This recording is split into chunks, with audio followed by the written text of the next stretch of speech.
My name is Richard Lambert, and welcome to today's Clean Air Market Report launch. It's amazing to see so many familiar faces, but also those that we haven't met before here today at Point Street, but also online. So we're live streaming through Zoom today, so it's great to see both presence online and in person. And it's amazing to be holding the event today here at Point Street, a fellow social enterprise. So it's really good to see that there's huge impact from the location where we're having the venue as well. So as I said, my name is Richard Lambert. I'm a fellow director here at Fair City, and it's great to see people from quite a wide range of different backgrounds here today at our report launch, both from within the sustainable transport industry, but also from within the market industry, looking at kind of citywide policymakers, representatives from organisations both in the UK, but also internationally as well. So it's a very exciting time for us in terms of having that audience there to discuss the impact of the Clean Air Market project. In terms of Fair City, a number of you may know who we are already, but those who don't, we're an award-winning city transport think tank and social enterprise. And we strive to co-create fairer cities by promoting more accessible, equitable and sustainable city transport.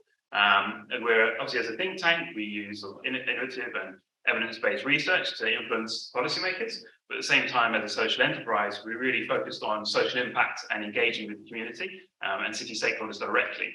So we're quite action-orientated, so it's as well as policy-focused. In terms of some of the work we've done before, we've done a lot of research over the last couple of years, namely some of our award-winning work around the future use of Hammersmith Bridge following its closure. We've also done research focusing on the equity and access to cycle parking within London. We've more recently done some work around the future of car-free city principles in UK cities.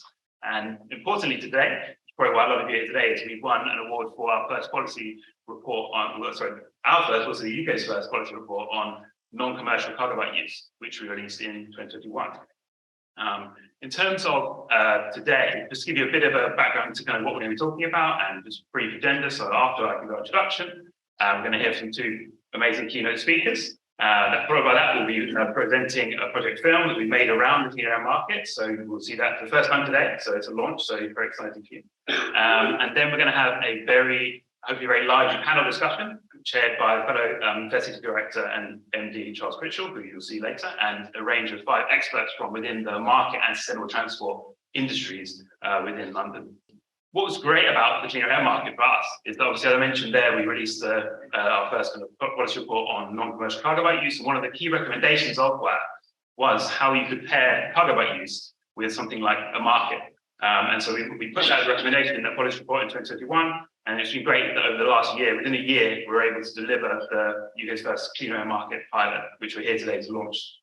So for us, that was quite an important thing, because obviously we're looking to address dual challenges of both air quality and climate change through that report. As well as, obviously, I want to mention a number of organisations that were key to the Clean Air Market project. So obviously, Fair City was the lead partner, but the project was funded by the Foundation for Integrated Transport, and we've got some representatives from there here today. So without them, also, it wouldn't be able to take place. I want to thank them for their support in terms of the funding, but also in terms of the project more widely. And as I said, Fair City was one of the lead partners in the project, but we created a team of partners of sort of key organisations within the sustainable transport and wider industry. They include the likes of Pedal Me, Wellbeing, Clean Cities Campaign, amongst the others. And most importantly as well, the Maltby Street Market in Southwark, where the Clean Air Market trial took place. And we've got representatives from those organisations here today. So you'll meet some of them in the panel later, but if you haven't, do talk to them about the project as well. Because it was definitely a team effort in terms of actually delivering the project and realising the Clean Air Market trial. But just to give you a bit of an overview of kind of some of the key headline findings before I hand over to our keynote speakers, essentially, we trialled the market at a working market. So there were a lot of challenges that came along with that. That was key for us, because if you're looking at real-time replicability of the project in the future, you need to trial in a working market. And that obviously had a number of challenges with it. You've got a lot of different needs of individual businesses, but also the market itself. And we were quite open about that in the report, which we're launching today. But I think it's important that we address those challenges and also look at what possible solutions can be in the future. In terms of some of the aims of the project as a whole, the main aims are looking to reduce the market's contribution to local air pollution, but also to give the opportunity for market traders, imagine, to trial decarbonising their trips using zero tailpipe emission modes of transport, so either cargo bikes or electric vehicles. But also to increase the awareness among traders of the need to switch to sustainable modes of transport. We also looked at how we can improve the accessibility of the market itself in physical, but also non-physical ways as well, to make it a more inclusive environment. So in terms of some key outcomes from the project, again, as I said, within the booklet, you'll have the key findings and key recommendations, but in terms of headline findings, so 50% of the traders in the market at the clean air market trial weekend trialed using either a cargo bike or an electric vehicle, thereby reducing their contribution to local air pollution around the market, but also significantly reducing their carbon emissions on that trial weekend, which kind of really demonstrated for us that it is feasible to sustainably decarbonise a market to transport trips whilst it was running undisrupted. And that was a key kind of outcome and a key aim for us, because markets are microcosms of lots of different individual businesses that have a lot of interest, and they need to be able to kind of function at a certain level. And we needed to come in there to provide that support to enable us to do that. 80% of those participating traders indicated to us that they were likely or very likely to switch to a zero tailpipe emission mode of transport in the future. And we also looked to improve the accessibility of the market through conducting access audits, which led to tangible changes to how the market's run, make it more inclusive, but also raise awareness around the need for market traders to consider accessibility around how they provide their services to market customers. As I mentioned, the main objective of the project was to trial and enable traders to trial a cargo bike for that weekend and or an EV. But one of the traders actually has gone on, as a result of the project, gone on and buy their own cargo bike themselves, which is a really, really good big win for us in that sense. One final kind of key outcome of the project is the reason that we're here today, which is launching our Clean Air Market Project Report. And I think that a key thing here is that we see this as a blueprint for how we can link both national and local policies around those challenges of air quality and climate change to make them realised on the ground level. We kind of see it as maybe as a conduit between linking policies such as clean air zones or 2030 net zero targets, actually how businesses can take practical action and to engage within those policies and to realise them on the ground. That the way that we design the report is so that other markets and other key stakeholders can use it as a guide to seeing how they can implement their own clean air markets or similar models within markets, both within London, the UK, and more widely. And it's got a step-by-step guide which includes ways that they can actually implement these markets themselves. One example of that is we've modelled how, if a market had a different numbers of traders, they could look at what the impact would be if they decarbonise and switch to zero tailpipe emission modes of transport, so they can actually realise what the impact of those markets will be in the future. So that's it from me for now. I'm just going to introduce some of our two amazing speakers who are going to come up just now. The first of all, who is Hina, who is the Liberal Democrat London Assembly member and chair of the Economy Committee. And Hina came to our Clean Air Market launch in June, where we conducted a trial, which has been really supportive of the project, which has been great. And recently done a lot of work around promoting the use of cargo bikes within the Assembly and wider within London. So I'd hand over to him.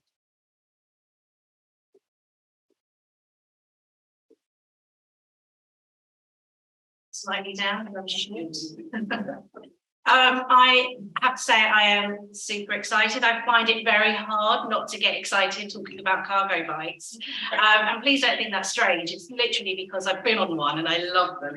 And there are a few people here who can vouch for that, because every time I get on a cargo bike, that excitement, that thrill, that fun is what makes me driven to make sure that this works. And this is a future for us in London. And I see many, many friends here who I've been working with who have inspired me. This journey has been really exciting for me on a personal level, but also on the terms of my role as a London Assembly member and as a local councillor. I know that this can work for London and its residents, and particularly for the businesses here in London. I know that it can work because of the work that you guys have been putting into it. Now, this is a project that is going to be the future for our street markets. And as a London Assembly member, the very first thing I did was learn. And I learned by talking to people like yourselves here who are in the room today. Ollie, for example, here, who told me in our very first Zoom conversation where he said, during the pandemic, white vans were being increased in the terms of the usage because people were just buying stuff online. And that simple message of the fact that there were more white vans out there was the reason for me to kind of go, well, there needs to be a change here. There needs to be a shift. And that was that moment that changed for me the reason why I have now become obsessed with cargo bikes. Now, as a London Assembly member, I also visited the Great Maltby market, and I learned again about the way we need to change the way our markets are working. Now, so the very first meeting I organised as Economy of Chair was on markets, because they have been hit by the pandemic, they have been hit by Brexit, they have been hit by the cost of living crisis. There are markets out there who are the fabric of London streets that are actually suffering at the moment. I talked to street traders who've been there for about 30 odd years who are saying, this could be the last year for me. And that's a serious problem and a serious issue. So we needed to come up with something that's going to be exciting, that's going to make a difference and actually make economical and financial sense for these market traders. And this is why I think this is the way forward.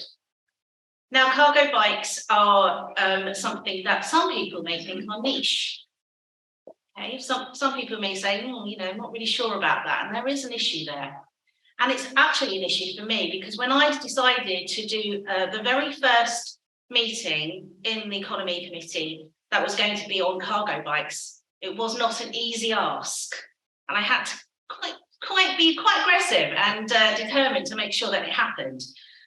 Because unfortunately, even amongst very like-minded politicians, London Assembly members, people who should know their community, they're still not sure whether cargo bikes are the answer and whether this is the next step forward. And I did have to fight to make sure that this meeting happened. And I am so glad I did, because it does mean the future for London's economy. And in that meeting, we met some amazing businesses who are here today, who talked about how this was a moment, this was the change, and this was the future. And it really is going to make the difference for so many businesses. Now, the problem is that we need to make sure that we're not talking in the bubble. There is a bubble. There's a bubble of people who already love cargo bikes, who know about cargo bikes, who use cargo bikes. We've got to burst that bubble. We've got to get bigger and we've got to get wider. And one of the key things that comes through in this report was engagement and normalisation. We've got to be able to engage with everyone. Everyone needs to understand that this is the future for businesses in London, that cargo bikes are the way forward. We've also got to make it normal. We've got to make it normal to see cargo bikes out and about. It should be something that we go, oh, look at that. It should be something that we recognise as an everyday occurrence. Now, my issue is that it's happening here in inner London. You can see it here in Lambeth. There are cargo bikes around, and it's becoming more normal. But is it becoming normal outside of that bubble that we're in? We need to be bigger. We need to be out and outer London. Now, there are councils like Richmond Council that is embracing cargo bikes in their businesses, but we need to do better. And at the moment, there's a bit of a patchwork approach when it comes to councils. We need to have a real uniformity approach when it comes to this, and this is our next step. Now, as a London Assembly member, that's what I'll be pushing for. I want to make sure that there's engagement, there's normalisation, and there's unification when it comes to cargo bikes. Now, I don't want this to be a niche subject anymore. I want this to be a subject that everyone completely understands and approaches with the same passion and excitement that I have. And I really believe that I don't have to be the only champion when it comes to cargo bikes in the London Assembly. I know that there are more of us out there. I know that you guys are champions, but we need to make sure that there are more champions. And I know that there's some people here who already know about the cargo revolution, but we can't have a cargo revolution if we don't have those champions. So get out there, talk to people, make sure that your enthusiasm and passion that you have for cargo bikes is increasing and spreading, because with those champions, we will be able to make cargo bikes not just a moment, but just so normal and so every day that sooner or later, it won't be that exciting anymore, and it will just be part of every day. So thank you so much. I'm really looking forward to speaking to you.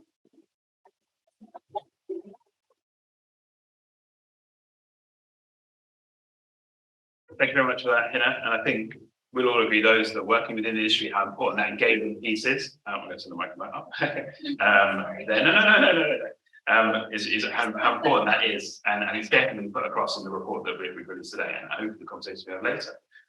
So we'd like to hand over now to our second speaker, so introducing Shirley Rodrigues, who's London's Deputy Mayor for Environment and Energy, who's been instrumental in introducing the ULEZ, but also leading on a number of other environmental programs within the capital, including the Green New Deal.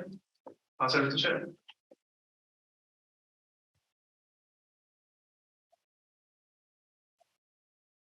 Thank you, Rich and Charles, and all at Fair City for inviting me here today to talk really about this important initiative that's going to be helping businesses really to model and trial and switch to cleaner air mode. And it's not least because we have to face the triple challenges of our toxic air, our climate crisis, and of course the traffic congestion in London. And the reason we do this is not just because it affects our economy, but also because it impacts on Londoners' health in a very bad way. London has had a long history of air pollution and attempts to tackle it. And whilst we don't experience the famous smogs of the 50s and the 1950s, air pollution is still a matter of life and death in London.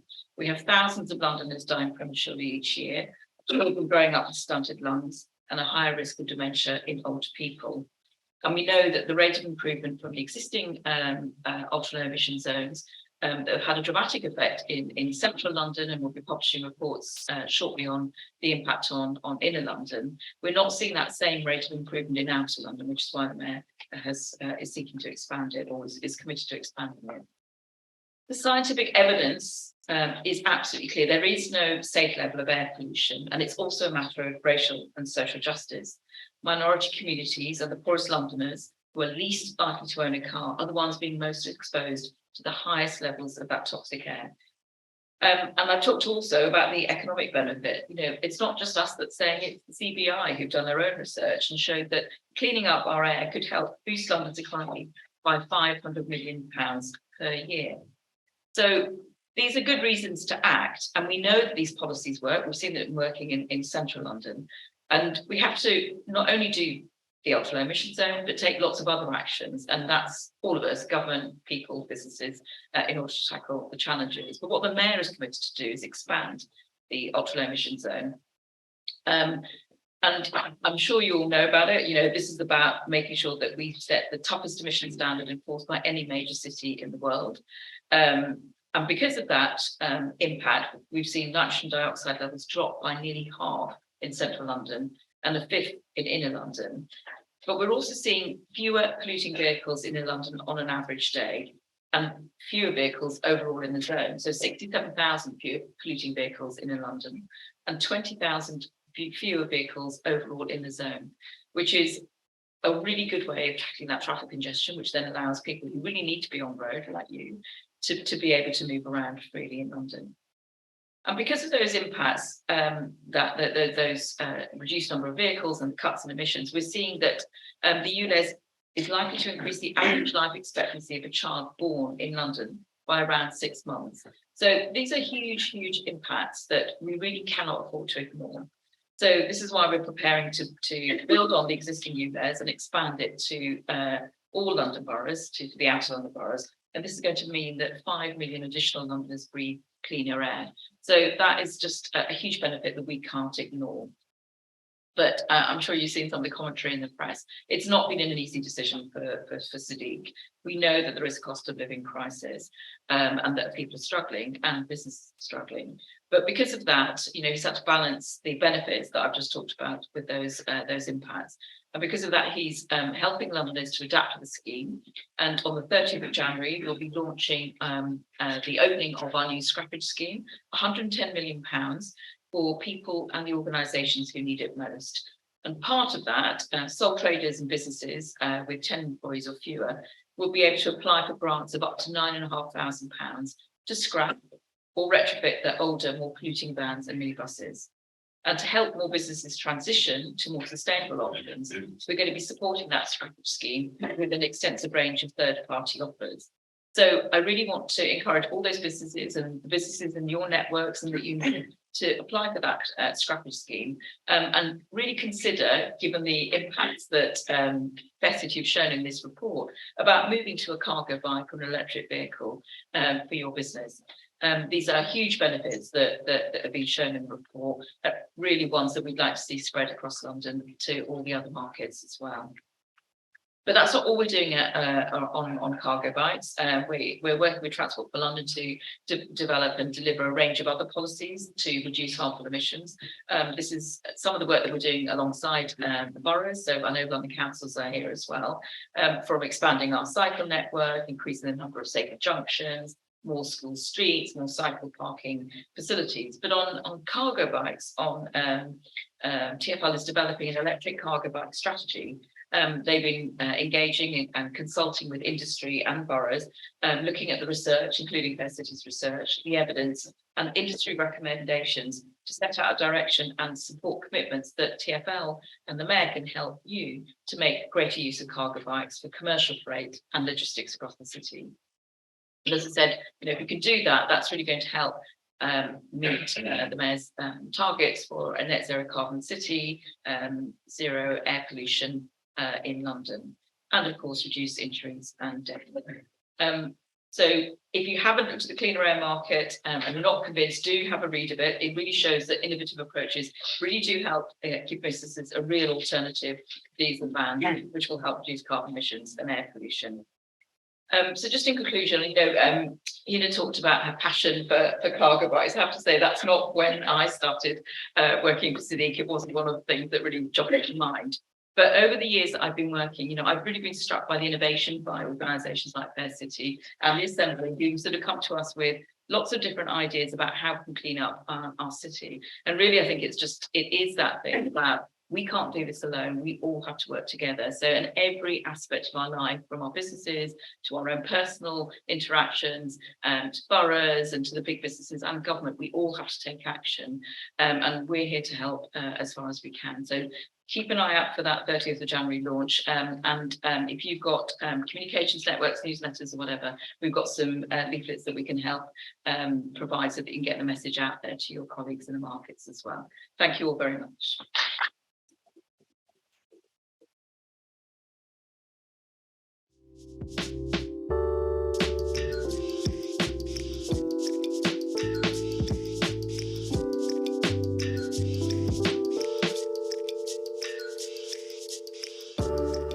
Air pollution is a public health crisis which contributes to the premature death of nearly 4,000 people per year in London alone. Road vehicles are the biggest source of air pollution in the capital and also emit carbon emissions contributing to the climate crisis. However, there are alternatives, including e-cargo bikes, which are highly versatile and are increasingly being used to replace small vans and cars for the delivery of goods and passengers. Street markets are the lifeblood of many communities and are not only a place of commerce, but a forum for the exchange of ideas and information. However, the proximity of markets to the public also means that harmful emissions from traders' car and van trips create air pollution, which can negatively impact local communities, especially as even the smallest markets have complex supply chains, which require hundreds of journeys to service them.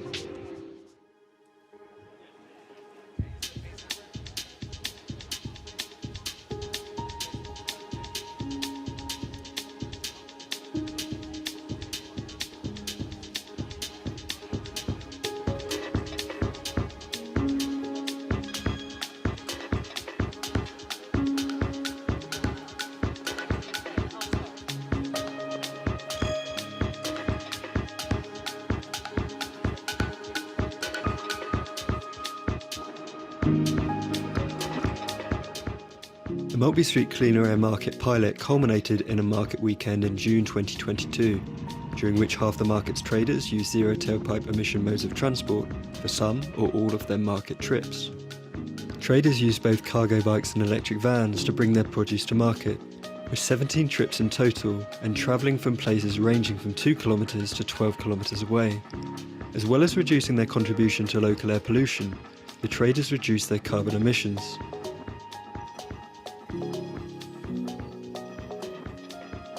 The graph shows the carbon savings of 4 of the trial traders over the Cleaner Air Market weekend. Emissions caused by their regular internal combustion engine vehicles fell significantly with the use of the trial zero tailpipe emission modes. This resulted in an average carbon saving of 76.2% across the 4 traders, with one trader reducing their carbon emissions by as much as 91%.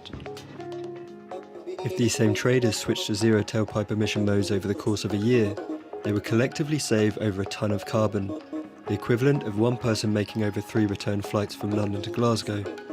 The benefits of not only more traders, but more market switching could lead to significant carbon savings.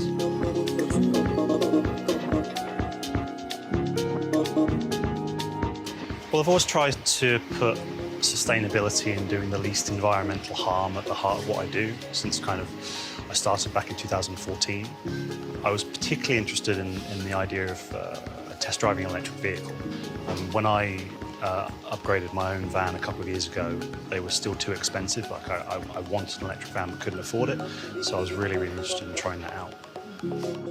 Well, reducing our carbon footprints and, greener planet, we're all for that. We do that with our food and everything we do, so the transport is the next thing for us to really start doing here. Well, to trial out a van, which we wanted to do because we would like to switch to an electric van. So that was the main advantage, which was great for us to try it and see if it made any difference to how we operate, which it didn't, so that was good. Motivation-wise, we've been talking to you guys for a while, and it was something that was on our minds constantly. We're aware of the fact that we travel to and from the market we're in, based in Maid of Vale, so it's about 45-50-minute journey there and back every single day. We're a vegan bakery, as you can tell, so hand in hand with the clean emissions, the clean zone. To bring into our plant-based products and everything that we use is really ethical. We don't use any ingredients that, is out there to destroy the planet or create any badness or harm to anyone. So hand in hand, both of them go well together. So I think that was our major initial thought about doing it. I think the main advantage for me was actually having something tangible.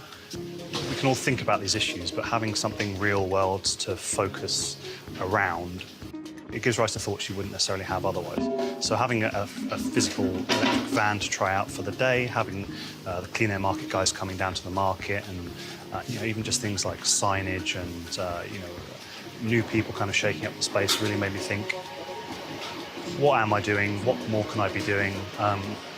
What's this going to look like going forward? One, the main advantage is that everything went so smoothly. So, we managed to get all of our products here and back with no disruptions. The fact that the market was even busier, I think it was an incentive for more of the public to actually come to the market because they know that we're not, we're doing something great for the environment. So we actually sold out of all our products and created more money than we actually would and didn't cause any emissions while we're doing the project. So I think, again, that was a massive advantage for us. If we could do that every week, that'd be great. I'd say definitely give it a go. Oftentimes you don't know what you don't know until you actually give it a try. It might be tailpipe emissions, it might be the way you're cooking, it might be the packaging you're using, where you're sourcing your food. Actually having an event to focus around will really help you kind of straighten out your thoughts on these things, because we have so many pressures as traders. Where are we finding staff from? We're going to be arriving on time, our profit margins and things like that, that perhaps how environmentally friendly our product is or our businesses might fall by the wayside. Welcome to Waltham Street Market, which is beyond the doors, and welcome to now Maltby Cleaner Air Market. You try and paint a picture of what a market would look like if it was bustling and full of people coming to it and everything was sustainable and everyone was looked after and it was as accessible as it could be. I don't need to spend time doing that because as soon as we finish this reception, it is a reality out there. Project partners Mums for Lungs held air pollution talks, during which they discussed the issue of local air pollution with market customers, while partners Wheels for Wellbeing organised an inclusive cycle ride, enabling their members to visit the market. As well as helping traders with their market day trips, partners Pedal Me ran free cargo bike rides to raise awareness of the mode and to enable market customers to experience travelling in a cargo bike.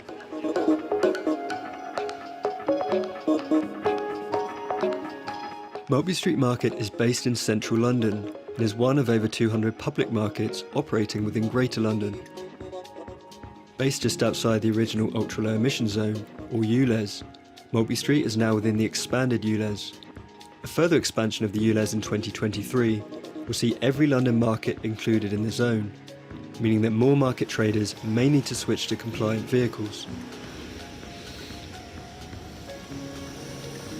It was really useful, and it's also something that I was thinking before. And I think it's the way it should work locally, especially because first of the environment, second, all the traffic in central London is kind of hard to drive, and yeah, it's a lot of money that goes away in fuel, congestion charge, parking. Also, it's kind of difficult to move through. So cargo bikes to me is a really like a great solution that I think every market should think about that. Well, really helpful. They connect me to MP Smarter Travels and Cargo Bike for Business, and they connect us with them, and we will receive a subsidy for buying the bike, which is very helpful also for the business, and really helpful, really. The Maltby Street Cleaner Air Market was broken down into 8 distinct project stages, a model which the project team considered would provide the best chance of delivering the pilot. Of these 8 stages, 3 stages have been identified as the basis for future cleaner air markets, potentially enabling an accelerated and more organic version of the concept, which may suit different public markets.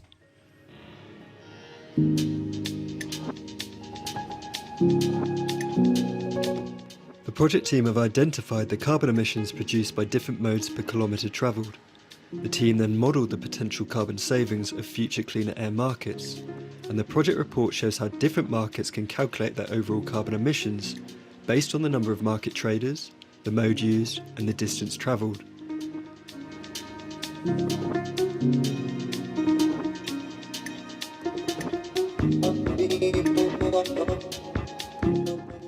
Fair City have 3 recommendations for public markets and policymakers which may encourage the rollout of future cleaner air markets. Firstly, markets should use the evidence base established by the Maltby Street pilot to see if a cleaner air market is feasible among stakeholders. Secondly, markets should adopt or develop a cleaner air market model to suit the specific needs of their market. And finally, policymakers should develop cleaner air market accreditation to support markets thinking about transitioning to cleaner air markets. The report demonstrates that cleaner air markets could act as a catalyst for more businesses to adopt zero tailpipe emission modes of transport in response to the essential clean air and net zero policies of city authorities up and down the UK.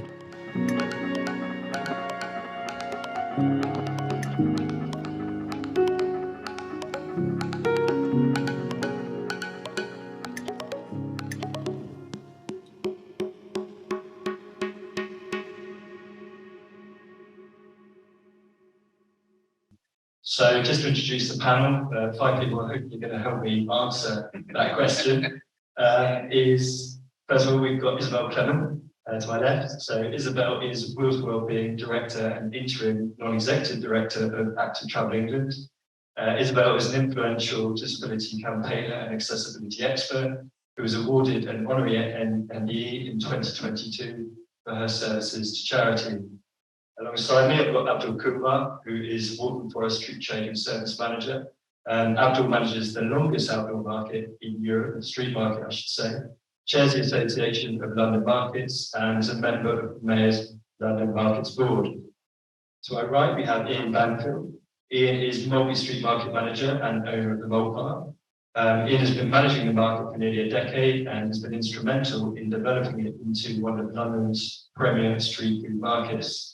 To his right is Balachandran, who is co-founder of vegan street food company Kamala, who are among the first to trial a cargo bike at Maltby Street. And last but not least, onto my far right, we've got Chris Dixon. Chris is Penalme's Chief Cycling Officer and co-founder. Recognised as an industry expert, Chris has trained a highly skilled fleet of cargo bike riders, whose ability to transport both freight and passengers is helping to change the face of logistics in London. So first theme is looking at participation and buy-in, really thinking what were the panelists' motivations for participating And really, why would similar organisations want to buy into Clean Air Markets elsewhere? So I'm going to go to Ian, first of all. Just might have to share the microphone. So Ian, how do you think the project ties into the values of Maltby Street Market? Why did you want to participate? Thank you, Charles. Good morning. The company I work for has had a couple of policies in place already. One of the directors that will have an electric vehicle has on one for a while. And there are one or two other policies that I brought into the market. We buy our energy from Good Energy. We have done for 6 years. We separate up some of our waste. We do more there, but we're starting to separate up our food waste. We have certain conditions on packaging, for instance. So some of these things were already what we were thinking about in the market,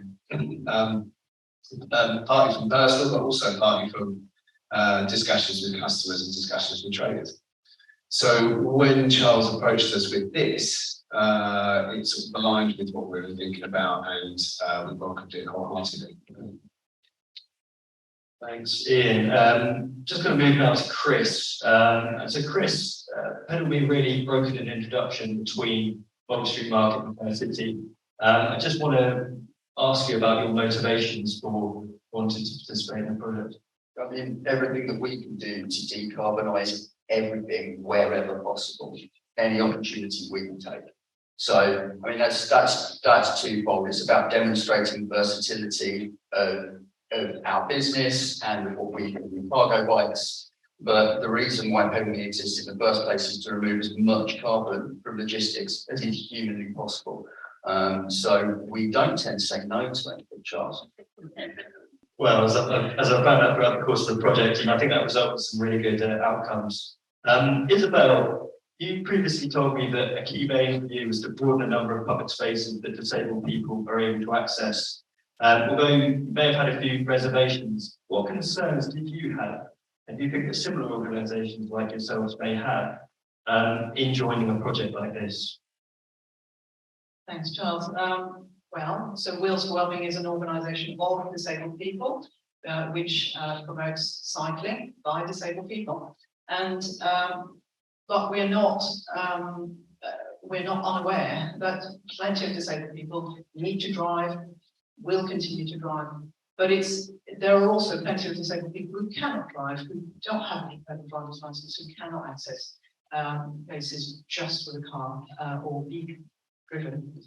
So for us, yes, we absolutely want to be part of initiatives which improve the accessibility of public spaces to disabled people in general, and in ways which are not necessarily car or other motorised transport dependent. I mean, for disabled people, accessing a street market is absolutely a no-brainer, really. In theory, it's there. You shouldn't have any physical barriers. It's on your streets. But the reality is that many street markets are actually in environments which are not actually easily accessible. So it was really exciting. It was left field for us. This is not a cycling project. It's a clean air project. Well, why would we be involved in that? You know, poor air quality and climate change will affect or create disability, create ill health, create more disabled people in our communities, and disabled people will die younger just because of the results of poor air quality and climate change. So this wasn't a no-brainer if it was slightly sort of to the side of our usual activities, and we were very excited to be part of it. Thank you, Isabelle. And Abdul, obviously you were not involved in the project. We only sort of met just before Christmas. And really your market is a very different profile to Maltby Street, both in terms of the scale and in terms of the product sold. What would be the initial questions you'd be asking yourself and your traders before sort of considering a cleaner air market? Thanks, Charles. I should say that we only consider ourselves the longest outdoor street market until someone challenging us. So we haven't had any challenges. So I'll give it to you. And I'm sticking to that. Yes, you're right. Our market is significantly different in terms of size, scale, location, logistics, infrastructure. And the key challenges for us is how do you change the mindset of traders? And those that deal with traders on a day-to-day basis will know what I'm talking about. That's one of the key challenges, is how do we get, particularly the old school traders, to change their way. It's not just a change, a day-to-day change, it's a lifestyle change. And I think that's the key challenge. Trying to change anything you do on a day-to-day basis is difficult, but trying to have a lifestyle change is going to be very difficult. And then the access and infrastructure that we have, does it lend itself to its environment that we have? Thanks very much. Certainly a lot of challenges, and obviously something we've been really sort of looking at in the industry. And finally, obviously getting trader buy-in, as Abdul has just said, is absolutely critical for any successful clean air market. Can you just outline, I mean, you touched upon it on the video, just outline some of the key concerns that traders like yourselves may have? I think the big one, one of the big ones is cost. For traders, you know, we've got lots of small costs, but for us, the single biggest cost for us is our van. And so, you know, it then becomes a bigger issue of, you know, is a more environmentally friendly alternative going to cost us even more? How do we absorb this?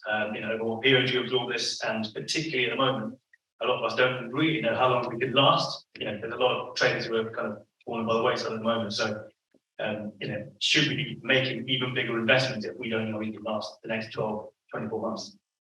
Thanks a lot. I'm just going to stay with you actually, because in response to that, we've previously spoken about your view that traders need good information to make informed decisions about how they change their operations.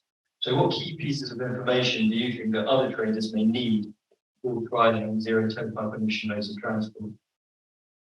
Well, I think we touched on an evidence base. So, you know, I think we spoke 12 months ago. If you'd asked me 12 months ago, then you were going to put, well, I think it's like 200 kilos worth of equipment and myself, so near around 300 kilos on the back of two bikes, I'd have laughed you out of the room. And now I'm on, I guess it's incredible. I don't know how you do it. It is magic. Yes. You've all got fairly big legs. I'm not sure I can do it myself, but you know, it's the fact that it is possible. So I think that's a big thing, is realizing that there are these different alternatives that have, you know, that they've been proven to work in this environment. And it's also building up a list of, you know, who's done what and how, really. That's, as we said before, that's a key part of the project is now we sort of establish that evidence base, thinking about how we can enable other people to access that information. And Chris, I'm just going to move on to finally this part. A large part of the project, as we just heard, is trying to convince traders that cargo bikes are able to replace vans for carrying their loads. How do you think that cargo bike companies could do more to entice small businesses to trial their services? We're trying really hard. It is a perennial problem. How do you break down, you know, Hina spoke about breaking our bubble, right? And how do you move past this kind of ubiquitous understanding that motor vehicles are a tool and bicycles are a toy? It's a real struggle. I know Bikes for Business work with funding assets and services. I would argue, and I wouldn't say this because we supply a service, that you would aim to push at advertising a service than you would investing in an asset for all of the reasons that previously stated. You can't put the risk onto individual business to make a change they don't understand. You need to allow them to get their toes in the water by funding a service so that it isn't a huge expense to them to change. Where we have done before in this country, which my business has benefited from, so I can't sit here and say it was a bad thing, was that there was significant funding for assets in cargo bikes, but none on the services side, or very little of it. And so if there's an understanding that have a go, not yourself, but someone else doing it for you, and then there's a progression to someone saying, well, look, we can show you how this is done, then we can teach you how it's done, and then you can sort of invest in an asset without anywhere near as much of the risk. So it's kind of graduated thing. That's really interesting, and it's something that we looked at in our first report, this idea of a decision-making continuum. So what are the barriers which people experience at different stages? So it might be cost, it might be accessibility, things like that. Just want to move this on to look at engagement in trials now. And so to really just understand how stakeholder engagement encouraged and enabled new ideas through the project. Just to start with you, Ian. So to work with partner organisations such as Wheels for Wellbeing and Mums for Lungs, help you to come up with any new ideas about how you could improve your operation of Waltham. In terms of the partners, yes. So we obviously right in the middle of Bermondsey, we have a residential one immediately on our doorstep. So trying to change the filter, which is an ongoing problem on us with our current chimney. So we've gone through a regular cleaning procedure. We're still trying to find a filter for one and only chimney in the middle of the Waltham Street Market, which is a pizza oven. That's ongoing. So these challenges, I think, realistically, these things brought everything to the forefront of our minds. So having Mums for Lungs come and give us the statistics, having Wheels for Wellbeing rolling through and actually kind of coming over some bumps and trying to get into some of our areas, really focus what we're actually all about and what the project is all about. Thank you, and yeah, certainly some key learnings. And if I go to you now, Isabelle, as we've heard in the project video, improving accessibility is a key part of the project. And as Ian just said, why do you think it's so important that market managers and traders embrace making their respective operations as accessible as possible? What are the benefits for those parties? So, I mean, we just heard about how difficult this the economic background is at the moment for markets and everybody else. There is money in the purple pound in the disability market. I think the latest figure is 249 billion per year. This is not a small portion of the market. 20% of the population are disabled older people. The population is getting older, therefore there are increasing numbers of disabled people in this population. Let's not keep them out. They're going to bring money. So I guess just making that very basic point, to just like everything else, you've got to make a business case for changing the way of operating. In actual fact, making the street market accessible isn't that hard. So long as people are willing to do it, and we found a really willing partner in Waltham Street Market, and the traders were absolutely open to the ideas. But being on site, getting to know the people there, getting to know opening the conversation from their point of view, as opposed to just saying, well, you have to do this. So we held a workshop for traders, and we answered their questions. We made suggestions about simple things like what packaging do you offer to people when they're buying your goods. Could you be having some information just to say that people are, you're very happy to help, and because every individual is going to be different, etc. And then there's things, there are elements which are not within the control of the market itself. It needs to engage with the local authority. So the street workers, the parking restrictions around the area, etc. Even if somebody is going to have to drive there, then that will potentially enable them to walk through. Just this market is small, it's perfect.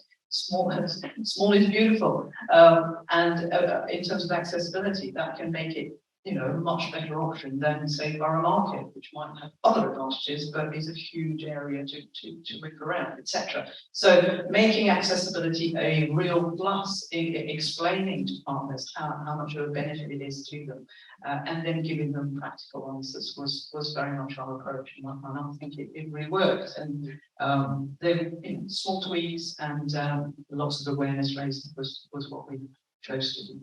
Excellent, thanks Isabelle. It's obviously great to have you guys down, and particularly on the day where we had quite a few cyclists from Hina, Balachandran, sort of cycle up on and non-standard cycles as well, which is great.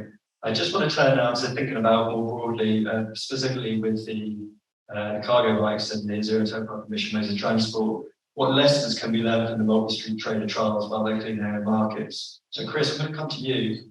And so 3 different market traders trial cargo bikes as a multi-street pilot.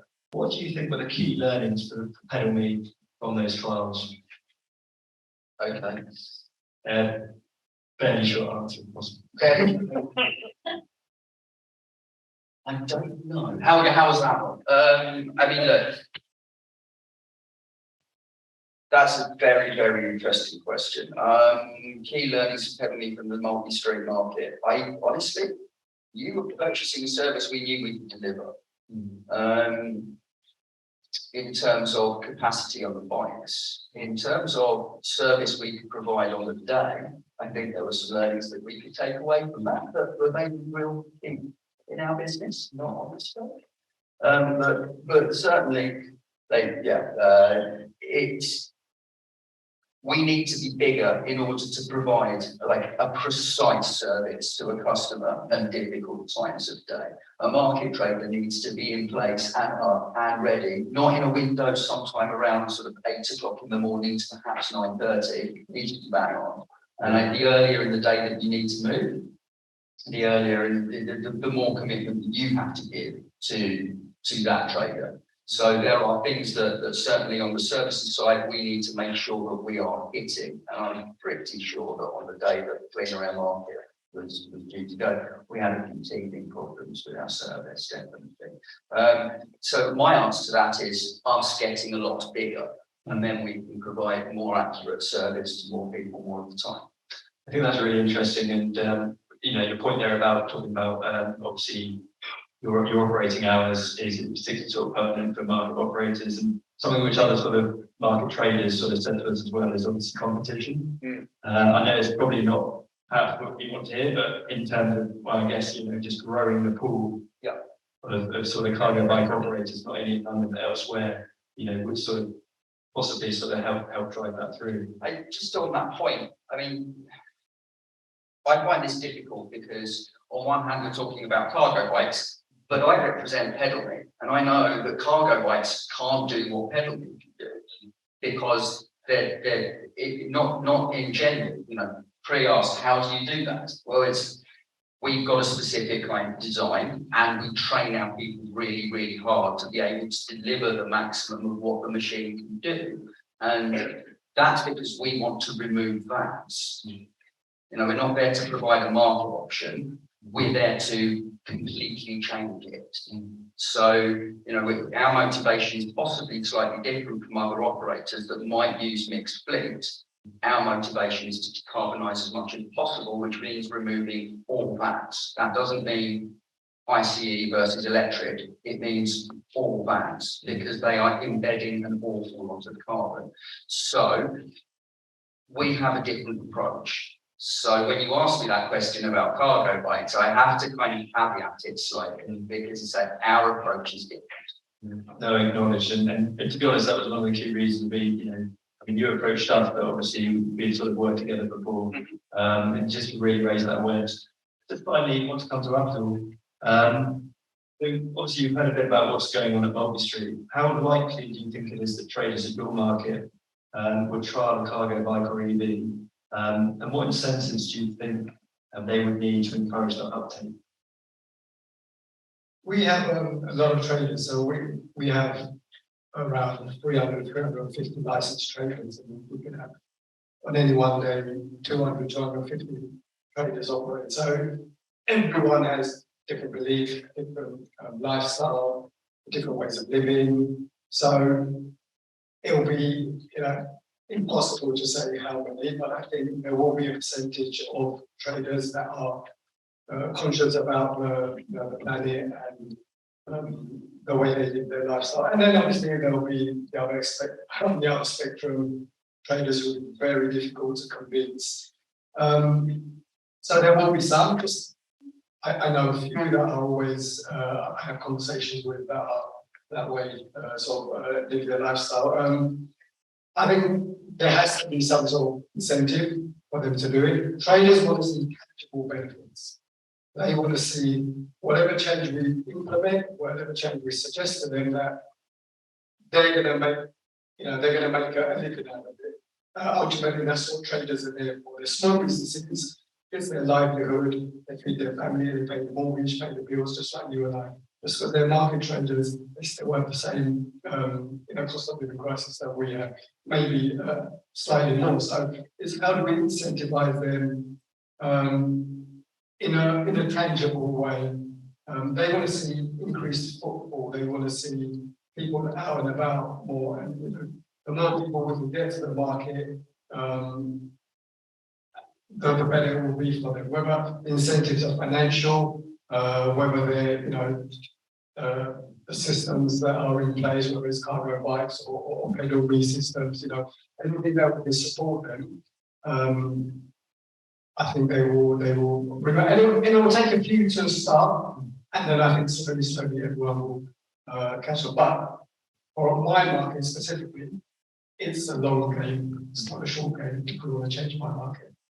Thanks for that. I think that's really important actually, just to provide that context. And it's really thinking about this accumulation of benefits. And I think also another thing that we found at Maltby Street, and this is obviously looking at the work we did with the disability awareness workshop, the accessible signs, market, where we also interviewed market customers, asking them if they're more likely to purchase from people that had sustainable setups. And I think it's really interesting to think about how we can leverage this competitive advantage. Whether that's trader for trader, but more so market for market, but maybe doing that in a healthy way, which generally sort of drives up standards and gets more people out to markets. Okay, so just coming to the final section now, which is thinking about replication and scalability. So really, how else could other clean air markets be implemented? And what sort of different models may suit different types of market? I'd just like to come to Ian first of all. So Ian, we presented the long and short clean air market models in the video and in the report. Do you consider that the project process could be shortened to include less engagement and sort of take place over a matter of weeks, if not months?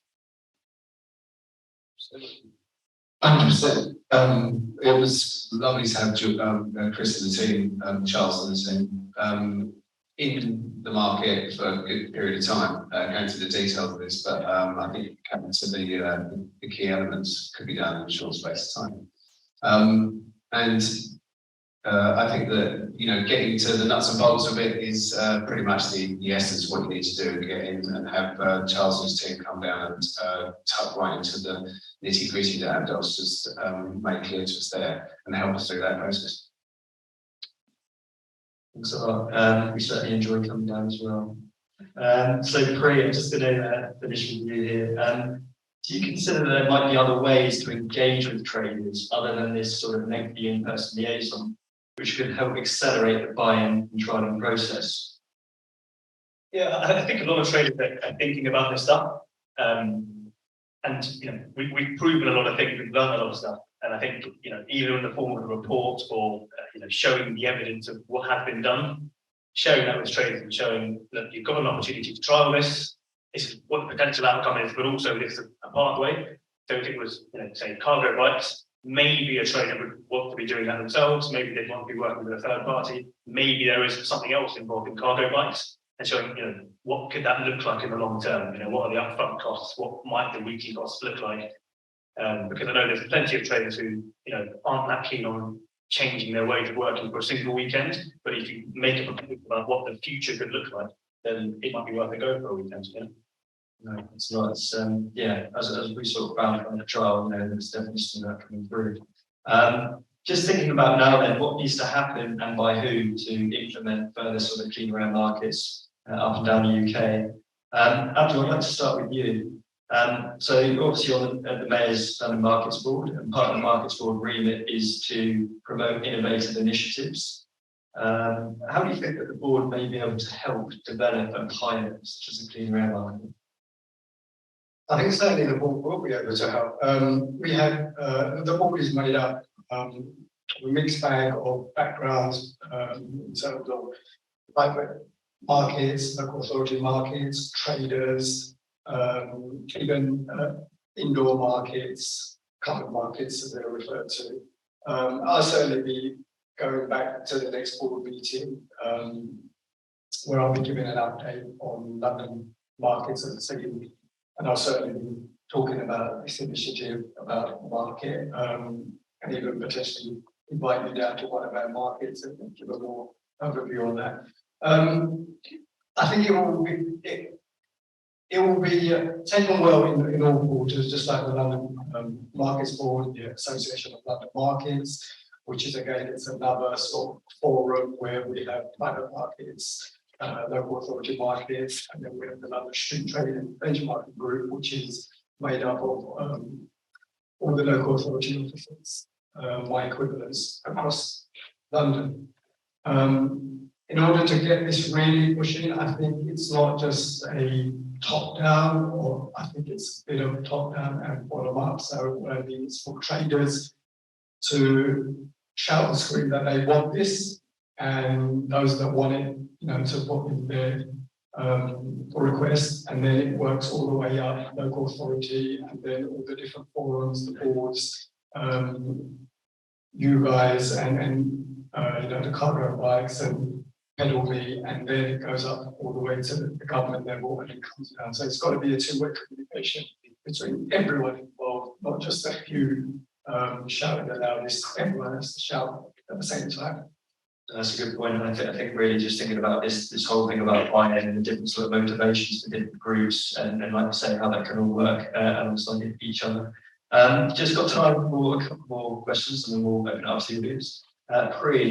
As we've seen in the video, market traders, they're good spokespeople. How much responsibility do you think that traders should assume in not only participating, but in promoting initiatives such as clean air markets? I think in participating, there's definitely value in being more hands-on. I think, particularly when working with Pedal Me at the time, I think we were going through you, and in hindsight, I think having a direct relationship could save us a lot of time on certain things. And in terms of promoting, I think it just depends on how it goes for the trader. I think it's important that traders are honest and transparent about their experiences. It's been mostly positive, to be honest. So I think, as long as people are communicating what their experiences were, sharing that knowledge with other traders, it can only grow in the future, I think. That's a really good point. And I think part of the whole shorter clean air market model is for this organic growth. So rather than having sort of a lengthy process which is designed to culminate in an event like we had at Waltham Street, which is obviously good for the purposes of the pilot because it was the first one. It's the idea of shortening this process up so that traders can almost hit the ground running once they've had a chance to access the evidence space and procure their sort of vehicles.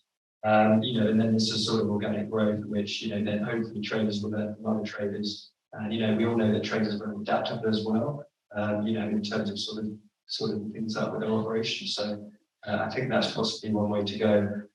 Just got time for one more question, and it's just going to go to Ian, where we started. So Ian, do you think that a national accreditation or similar would encourage other markets looking to transition to cleaner air markets?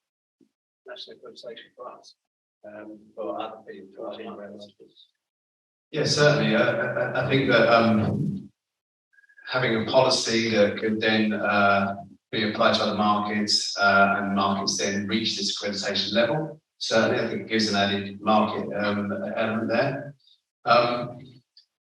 Yes, 100%. I mean, I've got more to say on that, but I don't know how long you want me to sort of.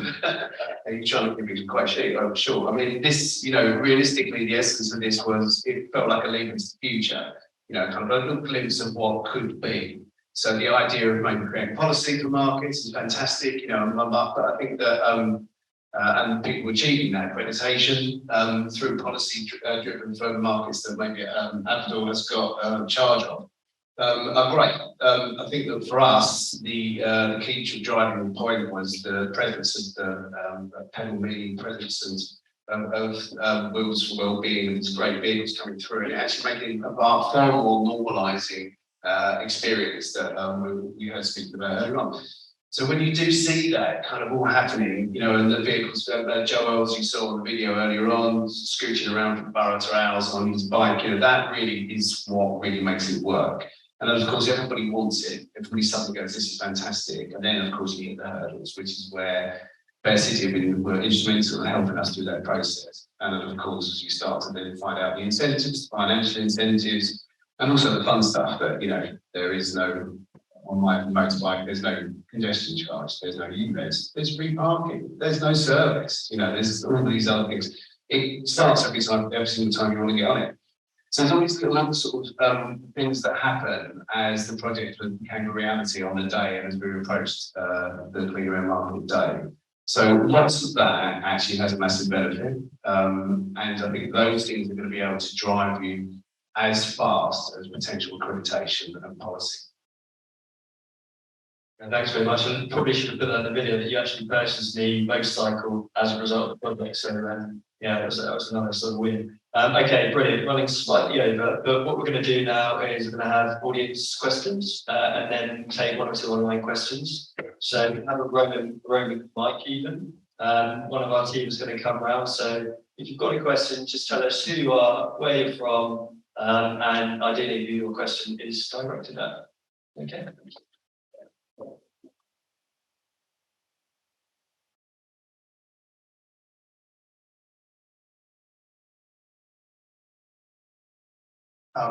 Hi, Tim Lennon from Richmond Cycling Campaign.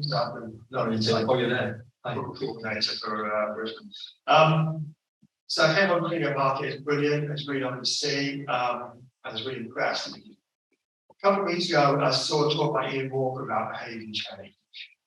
And following on from the latest discussion here, I was just wondering if you have any comment on what this probably particularly for Pri and Abdul. Are there kind of key points in a market trader journey of setting up running this endeavour that are really good points for this intervention to happen or for someone to do it? Because obviously if you just turn up to these market traders, they're already set up, they're already doing things their own ways and so on and so forth. But at the same time, they're just starting off. Maybe they're already being overwhelmed and maybe start off anyway. So I'm just wondering, in terms of, we know it's easier to make changes to your behaviour at particular points in your lifetime, and I guess that's true for business standpoint. Yeah, I'm just going to let Pri answer that, because I think what's interesting is that Pri is fairly sort of new startup, was at Maltby Street, and along with some other sort of new organisations opted for cargo bikes, and interestingly, more established organisations went for EVs. But I'll let Pri answer. Yeah, absolutely. So we're relatively new, and as a result, we've made a lot of our decisions around transport with ULEZ in mind. We knew the expansion was coming. We knew that we're only trading 2 days a week, so we've kind of taken that hit, and we've always been looking for ways to improve. This kind of came along at the right time for us. We didn't know when, if at all, we'd make the change, but we knew we needed to explore other options. So when we knew that cargo bikes were an option for this trial, we thought this is something we have to try. Whether it's successful or not, it didn't matter. We have to try it. So at least in the future, we know that this is a viable alternative to a ban. Because I think there are these step changes, which for us it would probably be the ULEZ expansion. For other businesses, it might be the lifestyle of their vehicle or something. And it's just about trying to ensure that traders have as many different options as possible for when they make those changes. But I agree. I think that when that changes, it's different for different people. But I think for a lot of traders, it's that the ULEZ changes, the recent ones and the next one coming. You made a very important point there about timing, and obviously, traders like everybody else, under constant pressures, they want the margins, staff, all these types of things. Interestingly, John, who actually purchased a cargo bike through Engine Smarter Travel Bikes Business, he didn't actually participate in any of the trials, even though he wanted to. He was supposed to participate on the day, but he had staffing issues, so he dropped out. And it just shows that obviously traders are sort of learning and they're always observing from other people. And again, just think about the idea of a shorter Cleaner market where you've got this almost called continuous trial, organic sort of growth, may lend itself to organisations which might want to dip their toe in the water at different times, depending on their need. Okay. Anybody else? Another question? Keep having that still there, if possible.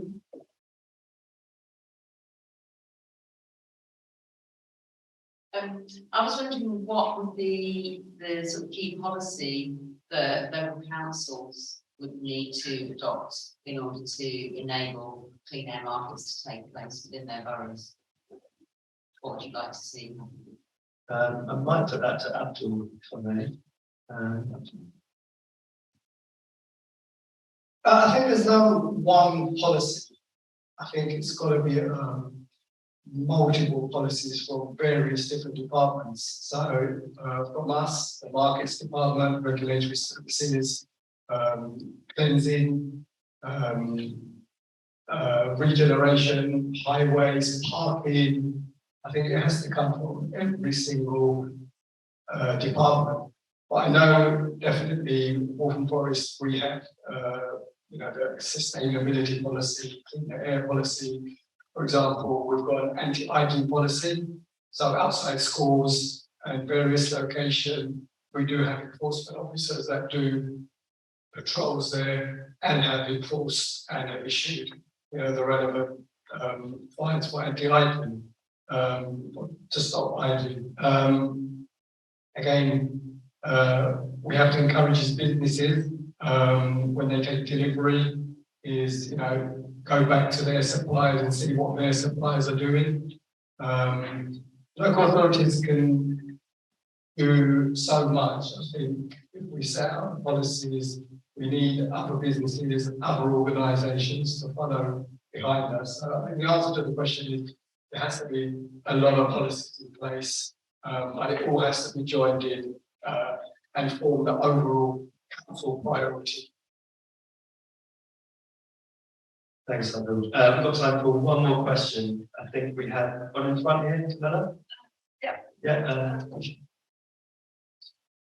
We're talking about businesses that are going to keep making a living. So obviously, the tangible benefits need to be communicated to the businesses. That's obviously fundamental. But I'm just wondering if there could be a sort of added tangible benefit, which is recognition of their contribution as environmental champions, and perhaps the mayor in London could do something like sort of gold star for environmental champions, something like that. I think that's really interesting. I mean, maybe Ian, you can take this in terms of thinking about maybe what would help traders of your market, think about doing it if there was some sort of recognition, and what would be the tangible benefit of that, I guess. I think everybody likes a gold star. And I think, if our traders can actually communicate what they've done and what the program and project we've been working towards, then that's absolutely fantastic. I think that the markets are a great place to spread a message really quickly. So because people come there at their leisure time, they're just going to come hang out. So you've got your local community of people from further afield come for practical reasons, they come for fun reasons, they want to be there, which is a great venue. It's a really good way of getting this message out. So yeah, certainly we actually will be using the clean air market, we'll have the marketing change, but we're going to be putting that onto our website and telling everybody that you have been part of the project and this is the things we're doing, and actually list those things as people come to the market. And as Charles said earlier on, there are some people, but you did an exit poll, didn't you, about whether or not people would change their behaviours and come to the market, as we have been accredited as the first, London's or the UK's first clean air market. So people do actually look to that and say, yes, we're going to come again, which is lovely. We all want that at this point in time. And again, I think for me, having just sort of, because we're about to wrap up, policy change is great, and a lot of Southwark's doing really well with things like Bikes for Business and Be Smart to Travel, and encouraging people to actually sort of be aware of the incentives for things like cargo bikes and other forms of travel. But actually having Fair City come to us and take us and handhold us through the project and make the whole thing good fun, really good to be interacting with. You saw Joel on his bike if you watched the video, and he's having a really good time on that bike. And it really is a great sea change, really fast change for him. He's been handheld, not only through the purchasing, but also the finances for the whole thing. So that sort of can be really quick. As I said, it's a little vision of the sort of possible future. The quicker we can make that happen, the better for everybody. So yeah, we will have to be a part of it, and it was really good to have Fair City holding us through that process. Thanks very much. So we're just going to turn to one or two online questions. So if we can get a mic over to Julian, please. Yeah, thank you. A lot of people have expressed that it's been a great panel so far. It's been very informative. We've just got one question here from Dan Bianco from Brighton and Hove City Council. Question for the panel. I'd like to approach Brighton Open Market organisers about a potential CAM trial. Which key people would you recommend trying to engage with first? The management or the market, or the traders, or both at the same time? That's a good question. Yeah. Let's throw it to. Does anyone want to throw their hat to the ring? Well, only one person wearing a hat. Might look you, Chris. Come on. Why would Dan? Why would I know the answer to that? Everything at once. It's you know, in any kind of I would identify two traders, and I would make sure the management is on the side of you identifying two traders and committing to those two traders to demonstrate it. And one of the things that I think comes out of this is, I think one of the strategies we need to follow across markets everywhere is identifying one or two traders across it and maybe finding some budget for them or building a relationship with them that says commit to this for at least sort of 3 months so that it can be seen happening in all weathers and consistently. Like the very start of Penalty came from a community project where we turned up every single week consistently, and it didn't pick up immediately, but that consistency is what gets you the traction. So it's about identifying that couple of traders and having that relationship with the manager, because you can't just turn up and do it. I think you can, but it might not have the desired effect. So yeah, all at the same time. Yeah, no, and a very sort of good point. And actually, when Ian and I first sat down, we discussed what would success look like for this project, and Ian sort of said, well, if nobody signs up, what are you going to do with the money then? Then we had another discussion. But it was quite sort of interesting to think that if you can just get a couple of traders to sign up, and then as we said, really the early adopters, the people that really want to give it a try, and whether they're a more fledgling organisation or more established, I think it's certainly something that can happen. Yes, and the value of the market manager as well, I think. That just wraps it up then. We've done our 45 minutes. Just going to hand back over to Rich. He's going to sort of conclude with a few remarks. And yeah, thanks to the panel.